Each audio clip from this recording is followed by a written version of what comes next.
Hi there. My name is Sterling Sinclair. I'm here to share a journey with you, a journey that's deeply personal and often difficult to navigate.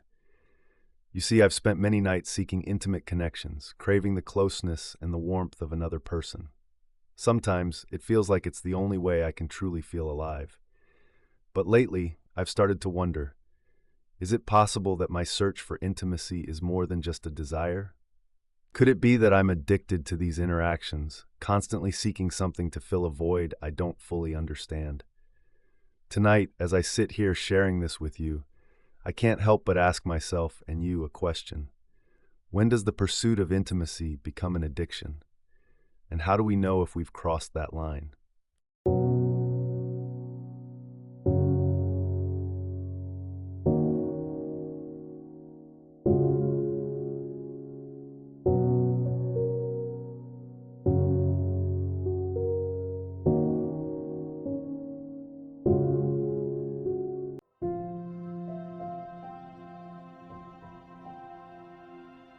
It was after 2 a.m., and there I was again at that fucking park.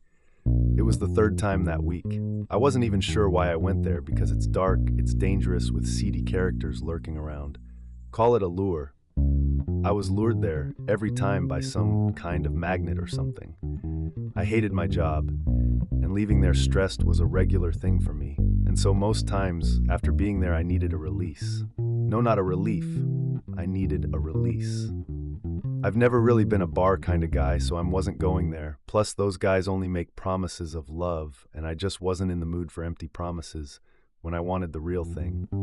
Instead, I drove myself all the way from the Bronx, where I worked, to Brooklyn, where I lived, just to sit in my car and waiting for, I think it was around March. It wasn't cold out. It was a little wet from the rain, but not cold, considering we'd just had a snowstorm 2 weeks prior. Anyway, with my car windows rolled halfway down, that night I drove up and down the block for a good hour and a half, looking for my boy Blue, but I didn't see him. Anyway, I pulled over and started checking out this cute Latino guy. I'd never seen him there before, and I was content, at least I thought, to just observe him for a little while, just to get a sense if he was out there robbing folks, or to see if, hopefully, he was legit. I didn't want to look desperate or anything while the cars passed by, even though it was pretty clear that we were all there for the same reason. It didn't take long for the Latino guy to notice that I was watching him, and I remember being turned on by the way he sauntered my way. But how crazy was that, since he hadn't even said a word to me yet? I tried not to look desolate and defeated, or desperate, but I was pretty sure that my facial expression said something different, even as I sat in my car in the dark of night.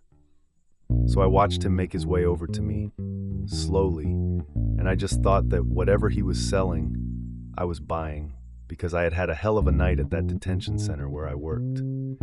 I mean, who did those counselors think they were, trying to intimidate me? I was their supervisor, for God's sake.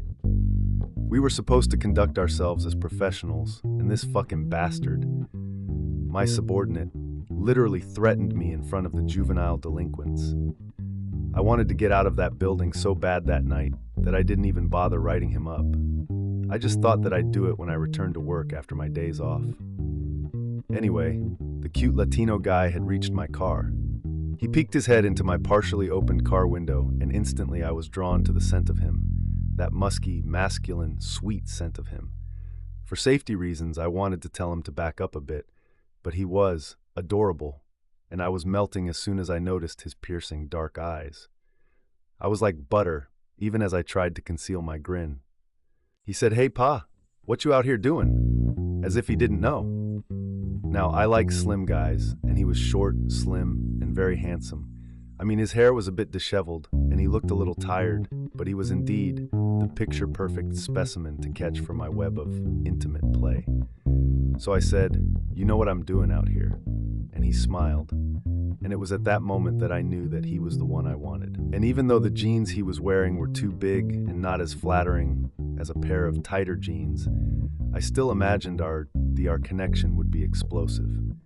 I didn't know at the time, however, if I was in the mood to train someone new to say and do the things that stimulated me and and get him a few extra bucks. I trained Blue on what to say and how to say it, so that by the time we arrived at my place, after a short ride from the park, I was ready and he knew exactly what to do. But Blue wasn't there, and I'd taught myself to trust the scent of my workers, and the Latino guy had the scent of someone who knew how to please. He told me that he'd been watching me drive up and down the street, but wasn't sure if I was po-po. He told me that he was used to seeing old white guys driving and soliciting his attention, but that he'd seen me in the past and had been wanting to connect with me because he thought that I was hot. Imagine that. And there I was thinking that their only attraction was money. I canvassed the area again in case Blue had wandered into the park. It didn't mean that I didn't want the Latino guy staring at me longingly from my car window. It's just that Blue was a sure thing up to that point. I'm sure it was when this guy grabbed himself that I was ready to pull him into the car head first and speed off.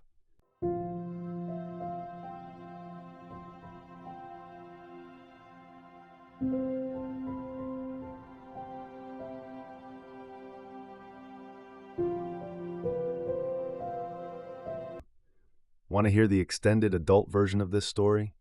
Head on over to Patreon and become a VIP member. It's hotter over there.